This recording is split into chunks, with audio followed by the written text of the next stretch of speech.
My self Manik Pandey. आज मैं फिर वापस आया हूँ, बहुत ही इंपॉर्टेंट टॉपिक पे बात करेंगे कि स्टूडेंट स्टार्टअप को कैसे स्टार्ट कर सकता है। अगर आप किसी स्कूल में पढ़ते हो या फिर किसी कॉलेज या विश्वविद्यालय में पढ़ते हो तो आप एक स्टार्टअप को कैसे स्टार्ट कर सकते हो। ये वीडियो इसलिए भी इंपॉर्टेंट हो जाता है कि नेशनल एजुकेशन पॉलिसी 2020 के आने के बाद जो गवर्नमेंट ऑफ इंडिया है या फिर जो राज्य सरकारें हैं उनको स्किल बेस्ड एजुकेशन पे फोकस करना पड़ेगा। मतलब आपको करिकुलम में वो चीज़ें पढ़ाई की जाएंगी, आपको वो चीज़ें सिखाई जाएंगी जिसके बाद आप एक उद्यमी बन सकें, एक सफल एंटरप्रेन्योर बन सकें, अपने व्यवसाय को शुरू कर सकें। तो इसमें हम स्टेप बाय स्टेप 8 फार्मूले की बात करेंगे और इस 8 फार्मूले को अप्लाई करने के बाद, इस कंप्लीट फ्रेमवर्क को अप्लाई करने के बाद आप स्टार्टअप को कैसे स्टार्ट करना है पूरी तरह से सीख जाओगे। तो इस कंप्लीट वीडियो को स्टेप बाय स्टेप देखिए और नोट करिए। फर्स्ट पॉइंट है आइडिएशन या फिर आइडिया या फिर प्रॉब्लम आइडेंटिफिकेशन। अल्टीमेट वो क्या प्रॉब्लम है, वो ऐसी आपके एरिया में क्या बर्निंग प्रॉब्लम है जिसको आप अपने स्टार्टअप के थ्रू सॉल्व करना चाहते हो। मतलब आप क्या करना चाहते हो, क्यों करना चाहते हो और कैसे करोगे। What, why, how. प्रॉब्लम क्या है, क्यों करना चाहते हो और कैसे करोगे, इसको समझना बहुत इंपॉर्टेंट है। मैं स्टूडेंट को रिकमेंड करूंगा कि उनके पास एक माइंड सेट होता है, अपने माइंड सेट को स्टार्टअप की तरफ मूव करें, स्टार्टअप के बारे में समझें, सीखें, उनसे रिलेटेड आर्टिकल्स को पढ़ें और समझने की कोशिश करें कि उनके आसपास सराउंडिंग में ऐसी क्या प्रॉब्लम है जिसको उनका स्टार्टअप सॉल्व कर सकता है। यहाँ पे मैं आपको रिकमेंड करूँगा अपने इंटरेस्ट और पैशन को जानें। अगर आपका कोई इंटरेस्ट है या फिर पैशन है, उस एरिया में आप अपने स्टार्टअप को चालू करोगे तो आप उसको लंबा लेके जाओगे। मतलब इंटरेस्ट का मतलब सीधा सा फार्मूला है कि जिस काम को करने के लिए आपको पैसे न मिले, आप फिर भी उस काम को करना चाहते हो, वो आपका इंटरेस्ट होता है। तो आप अपने इंटरेस्ट और पैशन ओरिएंटेड स्टार्टअप को स्टार्ट करने की कोशिश करिए। सेकेंड जो स्टेप है market opportunity and market analysis. बाजार में क्या संभावनाएं हैं। सपोज करो आप एक ई कॉमर्स स्टार्ट करना चाहते हो, एग्रीकल्चर प्रोजेक्ट, ग्रामीण क्षेत्रों में जो प्रोडक्ट होते हैं, दाल चावल, इनको आप सेल करना चाहते हो तो आप उसका मार्केट रिसर्च करो। आप देखो कि ई कॉमर्स के मार्केट में आपके लिए क्या संभावनाएं हैं। आप उस सिमिलर वेबसाइट्स को देखो, उन सिमिलर ई कॉमर्स प्लेटफॉर्म को देखो कि वो क्या कर रहे हैं और आप कैसे करोगे, आपके पास क्या संभावनाएं हैं। तो मार्केट को एनालाइज करिए, नोट करिए, सिमिलर टाइप के बिजनेस को देख। थर्ड स्टेप में आपको बिजनेस प्लान अपना बनाना है। आपको बिजनेस प्लान में ये बनाना है कि आप सपोज करिए 6 मंथ से 1 ईयर तक, 6 महीने से 1 साल तक अपने बिजनेस को कैसे रन करोगे, उसमें क्या एक्सपेंडिचर आएंगे और उसमें जो भी खर्चे आएंगे और किस तरह से आप उन खर्चों को देखोगे। उस कंप्लीट बिजनेस प्लान को, आपका बिजनेस प्लान होगा क्या, मतलब किस तरह से आप अपने प्रोडक्ट को कस्टमर तक ले जाओगे, उसके लिए क्या क्या बेसिक रिक्वायरमेंट होगी, आप उनको नोट डाउन करिए और अपनी कंप्लीट बिजनेस प्लान को बनाइए कि अल्टीमेट आप जो भी करना चाहते हो उसको कैसे करोगे। That is your business plan. यहाँ पे आप अपने खर्चों को भी ध्यान दीजिए। थर्ड स्टेप में आपको बिजनेस प्लान बनाना है 6 मंथ टू 1 ईयर कि आप अपने बिजनेस को कैसे रन करोगे। आप यहाँ पे फंडिंग को ध्यान दो कि आपके को उस बिजनेस को रन करने के लिए फंडिंग कहाँ से मिलेगी और आपको जो भी बिजनेस को रन करने के लिए जो भी फंडिंग चाहिए आप उसको कैसे अरेंज करोगे। यहाँ पे मैं आपको सजेस्ट करूँगा, सपोज करो आप ई कॉमर्स का प्रोडक्ट स्टार्ट कर रहे हो, ई कॉमर्स की साइट स्टार्ट कर रहे हो, तो सिंपल में यहाँ पे समझिए ये नहीं कि आपको 10 लाख या 5 लाख के लिए आपको पीछे लगना है। आपके पास जो भी 2000, 4000, 5000 रुपये हैं, आप उससे अपनी ई कॉमर्स की साइट को स्टार्ट कर सकते हो। यहाँ पे ध्यान देने वाली बात ये है कि आज के समय में ऐसे टूल्स और फ्रेमवर्क मार्केट में इंटरनेट पे अवेलेबल है जिनके थ्रू आप अपने ई कॉमर्स को बहुत ही कम पैसे में स्टार्ट कर सकते हो। यहाँ पे आपको वो जो स्किल है वो सीखना पड़ेगा।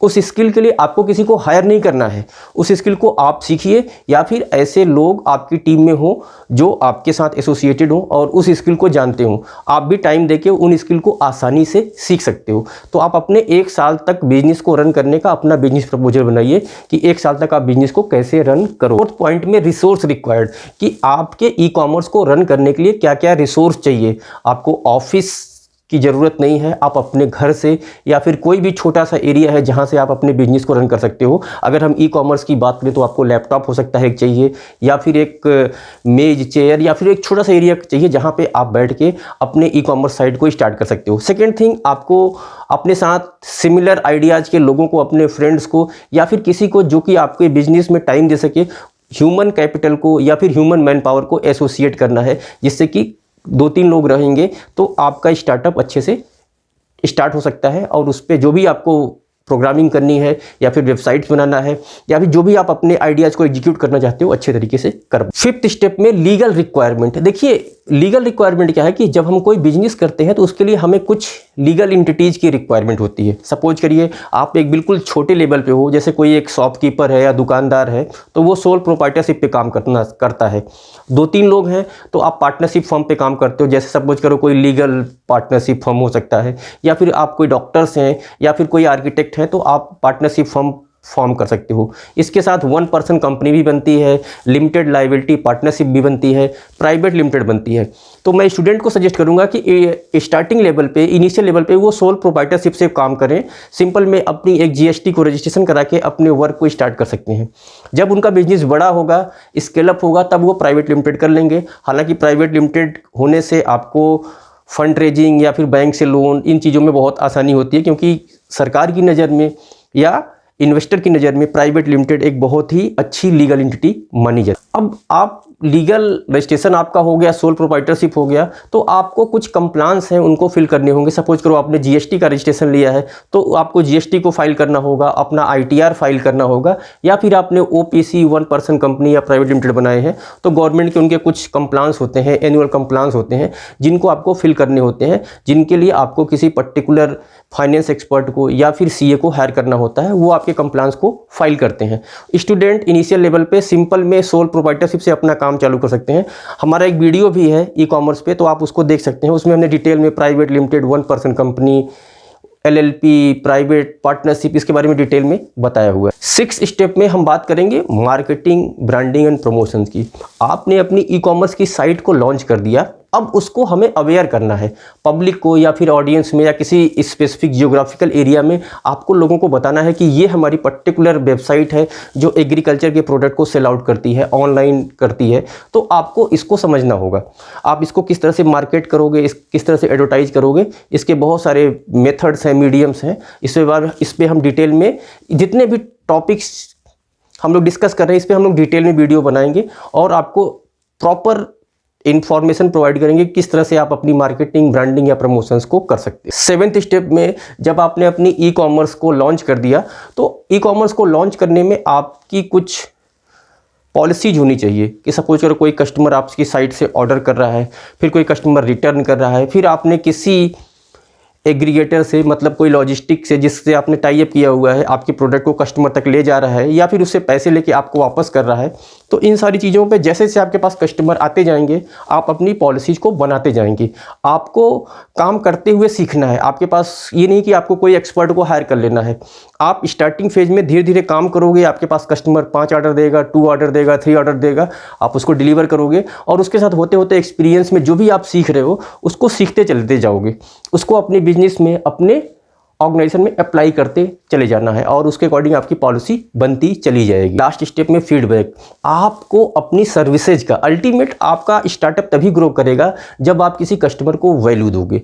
सपोज आप जो भी सर्विसेज दे रहे हो उसमें कस्टमर को वैल्यू मिलेगी, तभी वो आपके प्रोडक्ट को, आपके ई कॉमर्स प्लेटफॉर्म को दूसरों को रिफ़र करेगा। तो हर कस्टमर से आप फीडबैक लीजिए और ये समझने की कोशिश करिए कि आपके इस ई कॉमर्स प्लेटफॉर्म में क्या कमी है, कस्टमर अल्टीमेट क्या चाहता है, उसको आपको फुलफिल करना पड़ेगा। कस्टमर इज द किंग, ये आप याद रखिए। कस्टमर को आप चीट करने की कोशिश मत करिए, उसको आप गलत प्रोडक्ट मत डिलीवर करिए। जो उसकी रिक्वायरमेंट है, उसके रिक्वायरमेंट के अकॉर्डिंग आप प्रोडक्ट को डिलीवर करिए और अपनी सर्विसेज को बेटर से बेटर बनाते चले जाइए। ये कंप्लीट 8 स्टेप है। इस 8 स्टेप को आप कॉपी पेन लेके नोट करिए और अपनी जो भी प्रॉब्लम्स है या फिर मार्केट रिसर्च है या फिर प्रॉब्लम आइडेंटिफिकेशन है, इस पर फोकस करिए। और कोई स्पेसिफिक सवाल है तो कमेंट सेक्शन में पूछिए, आपको हम रिप्लाई करेंगे। और जितने भी ये हमने 8 स्टेप बताए हैं, इस पे स्पेसिफिक तरीके से हम डिटेल में वीडियो बनाएंगे। इस पावरफुल वीडियो को अपने फ्रेंड्स को, अपने बैचमेट्स को शेयर करिए, जिससे वो भी जान सकें कि वो स्टार्टअप को कैसे स्टार्ट कर सकते हैं। ये वीडियो देखने के लिए आपका बहुत बहुत धन्यवाद।